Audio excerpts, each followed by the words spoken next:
Good morning to all, welcome to Padhaipedia. तो पिछले video में हमने पढ़ा था दो सॉइल के बारे में। कौन कौन सी soil? Forest and mountain soil और एरिड सॉइल के बारे में।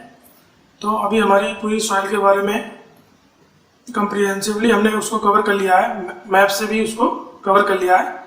अब हम बात करेंगे what are the reason for soil erosion. जो मृदा का अपरदन होता है वो किस वजह से होता है। सबसे पहले हम डेफिनेशन की बात करते हैं। तो डेफिनेशन में आता है तो इंग्लिश में the denudation of the soil cover and subsequent washing down of soil is described as a soil erosion. Denudation माने क्या होता है? डिसइंटीग्रेट होना, किसी भी चीज का टुकड़ों में बढ़ जाना, डिसइंटीग्रेट होना। तो ये टर्मिनोलॉजी ये आपको याद रखनी पड़ेगा। The denudation of the soil मतलब मिट्टी का डिसइंटीग्रेट हो जाना, मिट्टी के कवर का, और उनको वॉशिंग डाउन हो जाना। मिट्टी जो है पानी से वॉशिंग डाउन हो जाती है, तो इस प्रोसेस को क्या बोलेंगे? Soil erosion. हिंदी में और अच्छे से समझ में आ जाएगा। मृदा मतलब सॉइल, मृदा के कटाव मतलब जो कटती है और उसके बहाव की प्रक्रिया को मृदा अपरदन कहते हैं। तो मृदा के कटाव और उसके बहाव की प्रक्रिया को क्या कहते हैं? मृदा अपरदन कहते हैं। जिस तरीके से हमने अभी इससे पहले पढ़ा था वीडियो में कि लैंड डिग्रेडेशन के व्हाट आर द कॉजेज, तो इसी तरीके से हम इसमें भी पढ़ेंगे सॉइल इरोजन के क्या क्या कॉजेज हैं। उसमें हमने डिस्कस किया था पहले वीडियो में कि लैंड डिग्रेडेशन क्या होता है, लैंड डिग्रेडेशन के क्या कारण है, या difference between the land and soil. Soil एक लैंड का ही पार्ट है, तो जो भी कॉजेज लैंड डिग्रेडेशन में थे वही कॉजेज हमारे सॉइल इरोजन में भी होंगे। तो लैंड डिग्रेडेशन में हमने मैन मेड कॉजेज मतलब जो हमारे ह्यूमन बीइंग के वजह से हुए हैं। तो कौन कौन से कॉजेज हैं? सबसे पहला कॉजेज है डिफॉरेस्टेशन। डिफॉरेस्टेशन का मतलब हम जंगलों को काट रहे हैं, तो जिसकी वजह से जंगल में क्या होता है? पेड़ होते हैं। अब पेड़ मिट्टी को होल्ड करके रखते हैं, तो इसकी वजह से डिफॉरेस्टेशन हो रहा है। ठीक है। दूसरा ऑप्शन हमने क्या पढ़ा था लैंड डिग्रेडेशन में? माइनिंग। माइनिंग में क्या पढ़ा था कि जो भी माइनिंग इंडस्ट्री है वो क्या करती है? गड्ढा खोद के छोड़ देती है, उसको प्रॉपर भरती नहीं है, तो इसकी वजह से लैंड में लैंड डिग्रेडेशन का कारण बनते हैं। लैंड डिग्रेडेशन का जो कारण बनेगी वो सॉइल इरोजन का भी कारण बनेगी। ठीक है। इसके बाद और क्या पढ़ा था मैन मेड में? ओवर ग्रेजिंग के बारे में, कि जो चरागाह है वो जानवर छोड़ देते हैं और वो ओवर ग्रेजिंग कर देते हैं। और क्या है? Over irrigation, construction work.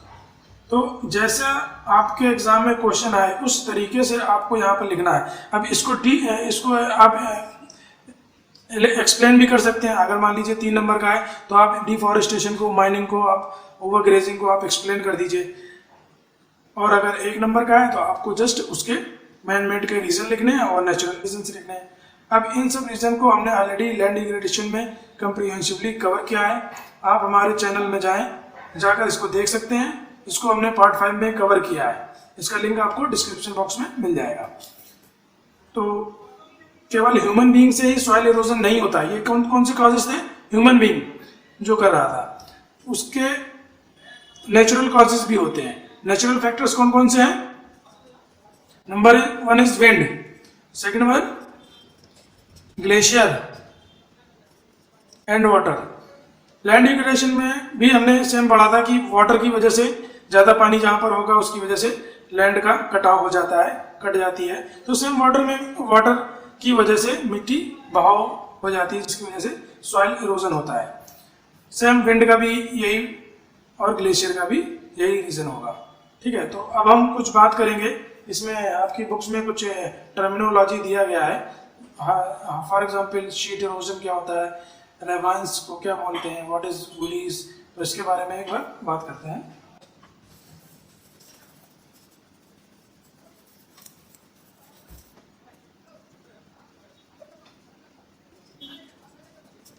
What are the रेवांस land, या इसको रेवेंस भी बोले जाएंगे। इनको बोला जाता है बेडलैंड्स या खड्ड भूमि।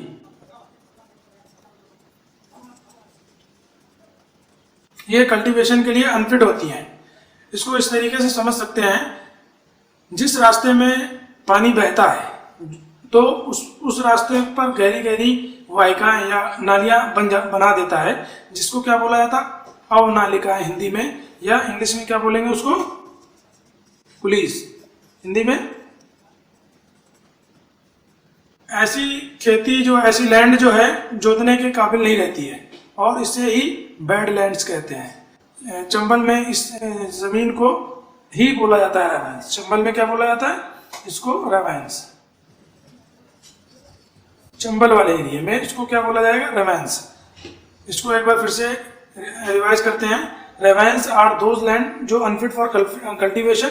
इसमें क्या होता है, जिस खेत से जो नालियों से जो पानी जाता है वो एरिया कल्टीवेशन के लिए अनफिट हो जाता है, दैट इज रेवेंस बोला जाता है चंबल वाले एरिया में। अब चंबल वाला एरिया कौन सा है, एमपी का एक एरिया पड़ता है भिंड मुरैना वाला, उसमें उस एरिया को बोला जाता है चंबल।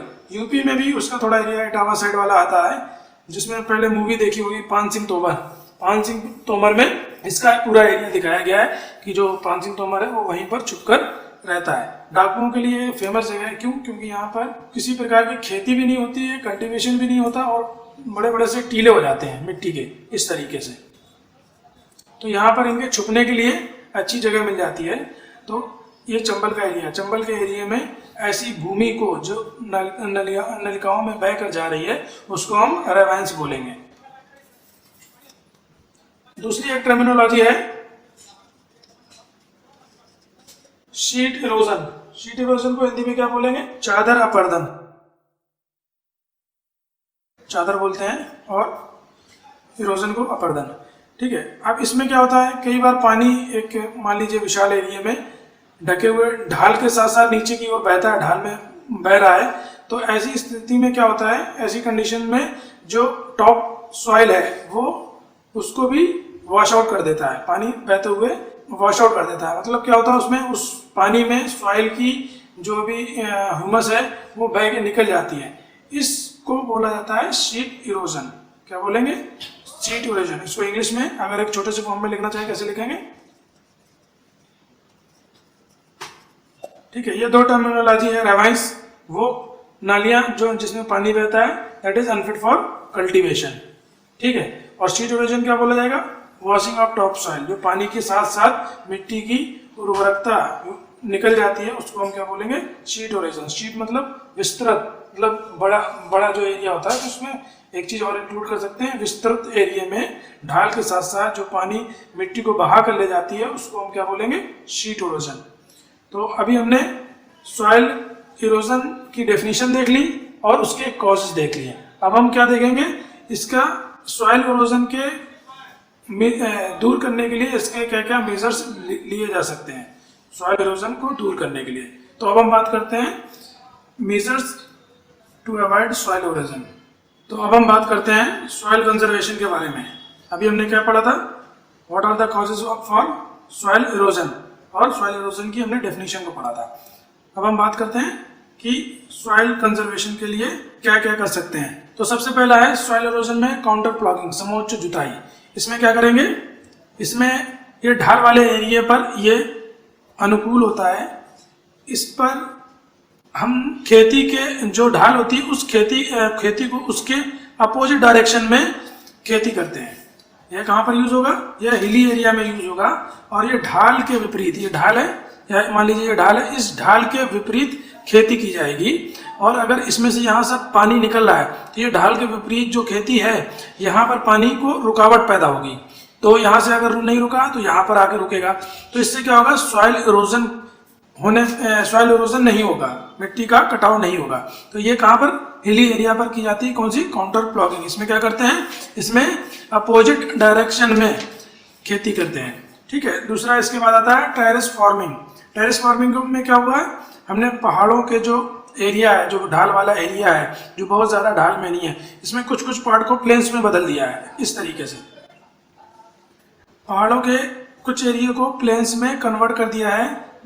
तो इससे क्या होगा, अगर मान लीजिए यहाँ से पानी बह रहा है तो पहले यहाँ पर आएगा, इसको हम यूटिलाइज कर सकते हैं प्रॉपर तरीके से। फिर इसमें मान लीजिए सॉइल इरोजन होकर यहाँ पर आया तो यहाँ पर इसको रोका जा सकता है। तो ये भी हिली एरिया में यूज होगा। ये दोनों हिली एरिया में यूज होगा। और इसको हमने क्या क्या पहाड़ों को हल्का हल्का प्लेन्स में काट काट के बना दिया है, और इसमें हम जिसको नहीं काट सके तो उसमें हमने अपोजिट फार्मिंग शुरू कर दिया है। देन आता है third strip farming. Strip farming में क्या है, ये हमारा मान लीजिए पूरा एग्रीकल्चरल लैंड है, इसको हमने स्ट्रिप्स में पट्टियों में बदल दिया है। इसमें पट्टियां बना दी गई हैं, इससे बड़े बड़े खेतों को छोटे छोटे खेतों में बांट दिया गया। इन पट्टियों के बीच में क्या किया हमने, या तो घास उगा को उगा दिया है, या फिर हमने बड़े बड़े पत्थर रख दिए हैं। पत्थर रखने से और घास उगाने से क्या होगा, इससे विंड जो आ रही है उसको ऑब्स्ट्रक्शन होगा, रुकावट पैदा होगी। तो विंड के कारण जो भी सॉइल इरोजन होगा वो इस तरीके से बंद हो सकता है। अगर पानी का भी बहाव होगा, मान लीजिए पानी आ रहा है, तो इस एरिया में जाकर अगर लैंड इरोजन हो रहा है तो ये कहाँ पर जाके जम जाएगा, क्योंकि यहाँ पर ऑब्स्ट्रक्शन है चारों तरफ, क्योंकि घास लगा दी या पत्ता लगा दिया, तो मिट्टी का इरोजन होकर सॉइल इरोजन होकर ये किनारों में चली जाएगी, फिर इसको जोत के फिर इसको बराबर कर सकते हैं। तो यहाँ पर विंड और वाटर की वजह से जो सॉइल इरोजन होता है वो स्ट्रिप फार्मिंग में काम आ सकता है। इन तरीकों से सॉइल इरोजन को बचा सकेंगे। एक और पॉइंट है शेल्टर बेल्ट। लैंड डिग्रेडेशन में भी हमने इसको यूज किया था मेजर्स के रूप में, और यहाँ पर भी।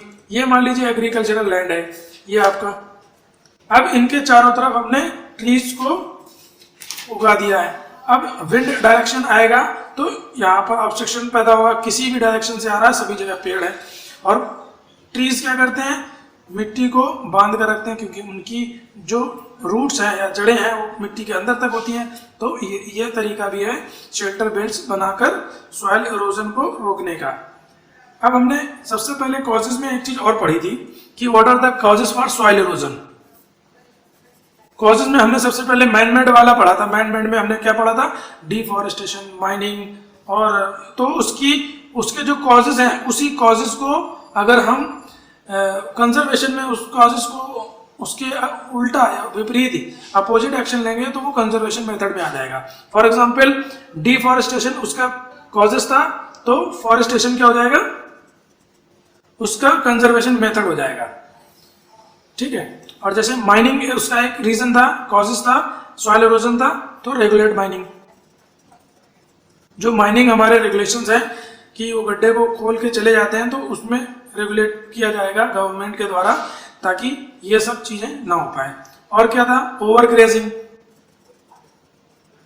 ओवर ग्रेजिंग करना था, तो इसके लिए हम कंजर्वेशन के लिए क्या कर सकते हैं, कंजर्वेशन के लिए हम एक लिमिटेड एरिया दे सकते हैं अपने कैटल्स को, चरागाह को, कि वो ओवर ग्रेजिंग ना कर पाए।